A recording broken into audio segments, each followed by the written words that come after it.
Welcome to my channel. My name is Desiree. I came across an interesting paper about a month ago titled Digital Tulips Returns to Investors in Initial Coin Offerings. I've been wanting to talk about it ever since. It was done by two researchers at the Boston College Carroll School of Management, Hugo Benedetti and Leonard Kostovetsky.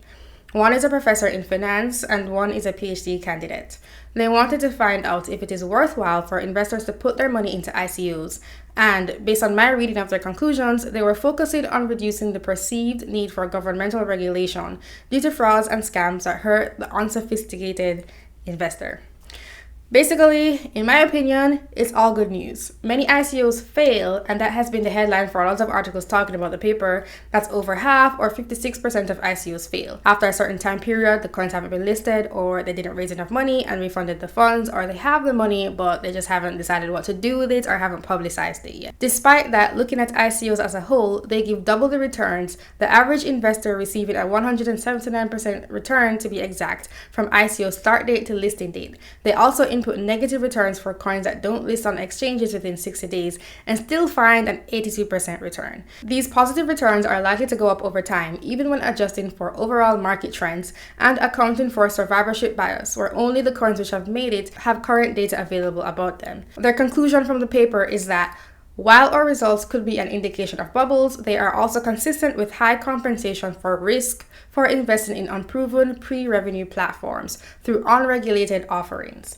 So it sounds like an investor would need to spread out their interest, being aware that many ICOs fail and it is largely speculative, but those that don't fail and reach listing stage do very well, over time up to at least 6 months. 6 months is important. Something to keep in mind is that this was released as the bear market was happening, but they did take into account returns relative to the entire crypto space, whether it was doing well or badly. So that's a summary. Let's go into more detail. They believe their work is the first to have looked at the returns to ICO investing over time and not just immediately after the first day of listing and trading on exchanges.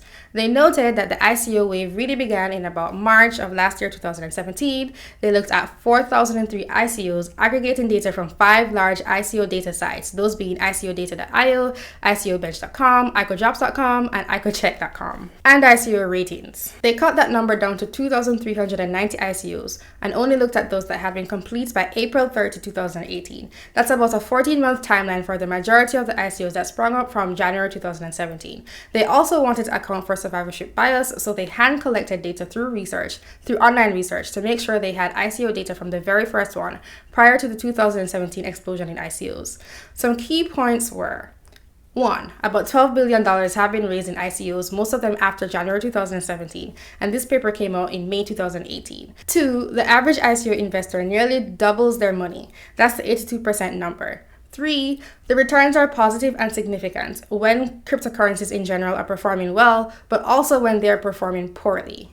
4. The returns for a coin increase over time. Even after the positive and significant returns from ICO to listing, token prices continue to drift higher relative to the asset class in the first 6 months after the listing date. Relative to the asset class means adjusting for Bitcoin cumulative returns and the token index cumulative return and a coin with a similar market cap. High abnormal returns are 14 to 16% for the first day, 41 to 67% for the 30-day average, and 150 to 430% for the 6-month average. 5. High returns are due to significant underpricing, but the initial pricing offered has been going up over time as projects possibly figure out that they can ask for more, leading to general returns in the crypto space decreasing over time. There are now much more preliminary or pre-sale offerings and higher token prices during the ICOs as a result. On a side note, they consider the quality of ICO data from the aggregator sites that they used. People might find this useful. They found that ICO Bench has the most observations but often provides inaccurate values for certain variables. Also true for ICO rating. ICO data has fewer observations and small number of characteristics, but the data is highly accurate. ICOjobs has the highest quality data on ICO prices. ICOcheck provides the full schedule of ICO prices, including all bonuses for investing early. Based on this analysis, their hierarchy of data sources was ICO data, then ICOjobs, then ICO Bench, then ICO rating, and then ICOcheck. They also looked at coins' Twitter feeds to collect data about investor interaction. and concluded that tweeting more leading up to and during the ICO is correlated with higher success. But those tweets during the ICO may not mean anything, as there might be a positive feedback loop that occurs where there are more tweets because token sales are doing well. And Twitter account age only had a slightly positive impact on ICO success. Also, most accounts only tweet about 2 times per day. They were comparing ICOs to IPOs, initial public offerings, for the most part, and attribute much of the higher returns to underpricing due to the inability to accurately assess the market.